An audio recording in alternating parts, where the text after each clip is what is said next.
News, सच जरूरी है।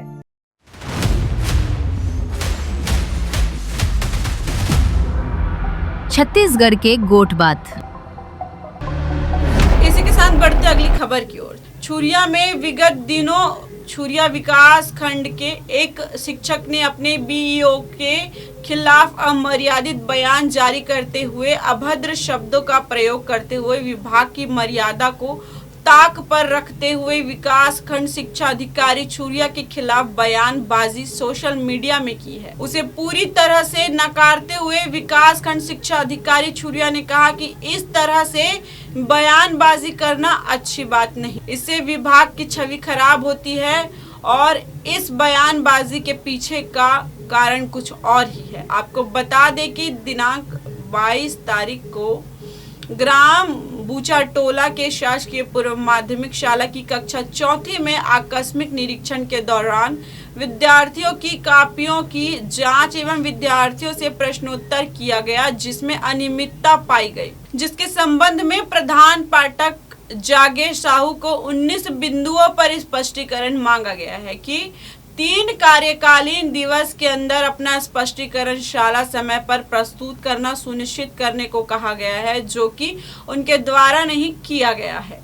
इसके उलट इनका कृत्य सिविल सेवा आचरण अधिनियम 1965 के नियम 3 के विपरीत नजर आया है। मिली जानकारी के मुताबिक शिक्षक जागेश साहू को कारण बताओ नोटिस जारी होने के बाद 23 तारीख को शिक्षक द्वारा मेडिकल प्रमाण पत्र लगाया गया, जिसमें 24 से 28 तक की मेडिकल छुट्टी ले ली गई है। ऐसे में कारण बताओ नोटिस के जवाब व किसी भी विभागीय कार्यवाही से बचने के लिए इस प्रकार का कृत्य किया जा रहा है, जो कि विभाग की गरिमा के खिलाफ है। अपनी बौखलाहट को मिटाने के लिए अपने शिक्षक पद एवं प्रदेश अध्यक्ष छत्तीसगढ़ जागरूक शिक्षा संघ की मर्यादा को ताक पर रखते हुए इस प्रकार का कृत्य किया जा रहा है। यह सब ठीक नहीं है। विकास खंड शिक्षा अधिकारी छुरिया ने आगे बताया कि प्रधान पाठक जागेश साहू द्वारा जो मुझ पर अनर्गल आरोप लगाए गए हैं, वह शिक्षक स्वयं पूर्व में बर्खास्त होते होते बचे हैं। इनके द्वारा लिखित माफीनामा लेकर अपनी नौकरी को बचाए हुए हैं और यह मैं नहीं कहता, उनके द्वारा मांगे गए पूर्व की लिखित माफीनामा से जान सकता है। यह शिक्षक हमेशा विवादित में रहने वाले शिक्षक है। वह विभाग में अपना दबदबा बनाने की कोई कसर नहीं छोड़ते, जिसके चलते ऐसे गंभीर आरोप मुझ पर लगाए जा रहे हैं जो माफी के भी लायक नहीं है।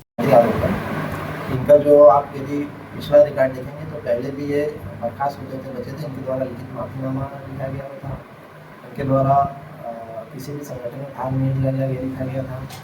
आप जैसा भी माननीय मंत्री जी के महोदय उच्च कार्यालय के आदेशों के अनुसार भी थोड़ा सघन निरीक्षण किया जा रहा है। उसके तहत मैं 22 तारीख में स्कूल गया हुआ था। स्कूल में कक्षा चौथी की जब मैंने बच्चों की कॉपियाँ देखी तो किसी बच्चे की कॉपी में 2-4 पन्ने लिखे गए थे। आप अभी भी स्कूल में जाकर आप स्वयं चेक कर सकते हैं। मैं कम से वहाँ पे 2 घंटे बैठ के सभी बच्चों की कॉपी देखा। इनका मैंने एक विस्तृत उसके लिए पूरा एक बच्चे के नाम के साथ पूरा डिटेल लिख के उनको एसएन जारी किया 22 तारीख को। इसके बाद ये 23 तारीख को ये अपना मेडिकल बनवा के 12 बजे स्कूल में जमा किए थे। मुझे वायरल पेपर है, मेडिकल की कॉपी हमारे को प्राप्त होती है और 23 तारीख से उसके बाद ये अपना अंतरण पूरी जो मन में आया है वो आरोप लगाते हुए कि पूरे वायरल मीडिया में पूरा वायरल किए जा रहे हैं और ज्ञापन दे रहे हैं 24 तारीख को माननीय हमारे जो तहसीलदार महोदय को। और आप अभी पता करेंगे तो वो इधर उधर घूम रहे हैं। तबीयत मेडिकल में उनको घर में आराम करना चाहिए यदि उनकी सही में तबीयत खराब है, लेकिन मेडिकल को लगाते हुए ये सिर्फ अनावश्यक आधारहीन बयानबाजी कर रहे हैं। इसमें आप सबसे गंभीर आरोप ये देख सकते हैं कि ये लगा रहे हैं कि महिला शिक्षकों के साथ बैठ के आप देखेंगे टिफिन करते हैं, उन्हें आपत्तिजनक बातें करते हैं। आप स्वयं जाके किसी भी स्कूल में रैंडमली हमारे शिक्षक महिला साथियों से पर्सनल इंटरव्यू करके पूछ लीजिए कि इनका जो व्यवहार आपके प्रति कैसा रहा है। आप इसके लिए आप जाइए, आप स्वयं इसकी जाँच कर सकते हैं। और जाकेश साहू के बारे में मैं कहूँगा कि आप अगर उनका पिछला रिकॉर्ड भी आप देखेंगे, हर एक दृष्टिकोण से आप पता करेंगे तो आपको पता चलेगा कि उनका जो पुराना जो रिकॉर्ड है वो अच्छा नहीं रहा है और बाकी आप लोग खुद सर्च कर लीजिए। सर जैसे कि आपके ऊपर एक पैसे का लेन देन का भी आरोप लगा है कि आप रिश्वत लेते हैं, ऐसा वैसा जाके साउथ दरवाजा बताया गया है, तो ऐसा किस बेस में ऐसा आरोप लगा दिया शिक्षक द्वारा? देखिए जाके साहब, जैसे मैं पहले ही बताया कि जब मैंने उनको नोटिस जारी किया, तो अब चूंकि उन्होंने, आप जब आरोप देखेंगे तो ऐसा उनको जो मन में आया वो लिखते जा रहे हैं। ऐसा एक भी चीज़ नहीं छोड़ा गया है उनके द्वारा जो आरोप न लगे। यदि इतने आरोप रहते हैं तो अभी तक शिकायतें, यानी कि कुछ ना कुछ हमें, आपको कोई शिक्षक आके आपको भी मिले रहते हैं, उनके साथ आज वो अकेले ही नोटिस निकलने के बाद इस टाइप का आरोप क्यों लगाया? तो ऐसे में आगे आपके द्वारा क्या कार्रवाई की जाएगी, अपने उच्च अधिकारियों को क्या अवगत कराया जाएगा? अभी उनके द्वारा जो भी अभी वो तो अवकाश में है, उनको हमने जो एक्सचेंज जारी किया है उसका जवाब उनके द्वारा नहीं दिया जा रहा है और प्रिंट मीडिया में दुष्प्रचार किया जा रहा है। जबकि आपको जो शिकायत है उसका एक प्लेटफॉर्म होता है, आप उस प्लेटफॉर्म पर शिकायत कर सकते हैं। वह आवश्यक जो है विभाग की छवि और अपने जो शिक्षक की पद प्लस जो वो संगठन के जो पदाधिकारी के पद का जो दुरुपयोग कर रहे हैं, हम पता भी करेंगे कि क्या उनके पदाधिकारी हो, ये उनके खुद का है कि उनके संगठन के जो साथी लोग के माध्यम से कर रहे हैं। तो उसके बाद जो भी कार्रवाई करना है या हम उच्च कार्य कराएंगे। ठीक, धन्यवाद। मैं श्रीमती रत्नदीपा केसरिया पीएस पररामटोला प्रभारी प्रधान पाठक के पद पर अभी कार्यरत हूँ। मैडम जैसे कि अभी जानकारी मिला एक शिक्षक के द्वारा जो है आपने छुरिया ब्लॉक के जो बीओ साहब हैं उनके ऊपर एक गंभीर आरोप लगाया है, जैसे कि रिश्वत लेना और महिलाओं के साथ जो है अभद्र व्यवहार करना, ऐसा कुछ शिकायत दिया गया है। तो आपके नज़र से बीओ साहब का व्यवहार क्या है ये बताएंगे आप? नहीं, ऐसा तो कोई अभी हमारे साइड ऐसा हमको भी पता नहीं चला है और हम भी कुछ काम से बीओ ऑफिस जाते हैं, पर हमसे तो कभी ऐसे पैसे की डिमांड ऐसे सर ने नहीं किए हैं और जो भी उनका काम रहता है बिल्कुल सर अच्छे से मार्गदर्शन देते हैं। तो ये जो आरोप लगा है ये तो गलत है हमारे हिसाब से, क्योंकि हमारे साथ ऐसा कभी हुआ ही नहीं है और हम सुने भी नहीं है सर के बारे में ऐसा। जैसे कि आज जो है आपके स्कूल में कितने शिक्षिकाएं हैं और शिक्षक कितने हैं? हमारे स्कूल में अभी फिलहाल हम वर्तमान में 2 ही शिक्षिका हैं।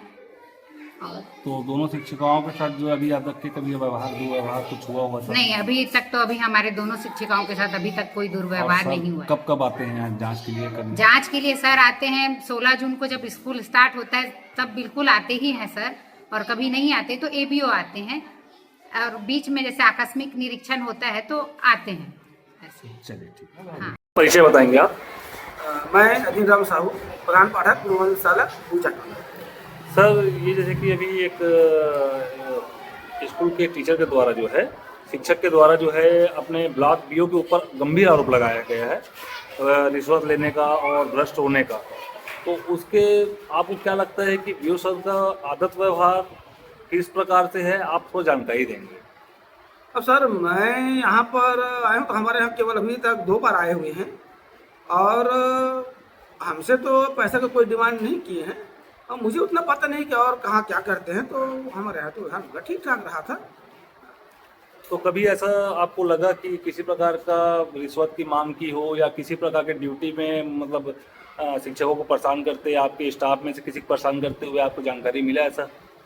नहीं, मेरे स्टाफ में अभी तक के किसी को परेशान नहीं किए हैं। और आप कभी ऑफिस गए होंगे? ऑफिस जाना ना होता होगा आपका? ऑफिस बहुत कम जाता हूँ सर, जरूरत ही नहीं पड़ता। हमारे जो भी डॉक्यूमेंट है संकुल समन्वयक के माध्यम से ऑफिस तक पहुँचता है, इसलिए हमें जाने की जरूरत ही नहीं पड़ता। मतलब आपको कहने मतलब ये है कि बीओ सर तरफ से अभी तक के कभी ऐसा परेशानी नहीं हुआ है? मुझे नहीं हुआ। और व्यवहार को लेकर क्या है आपकी कहना? अब व्यवहार सर अब 2 बार आए हैं, व्यवहार क्या रहेगा, जो ठीक ठाक थे सर अपने लिए तो। ठीक, थैंक यू सर।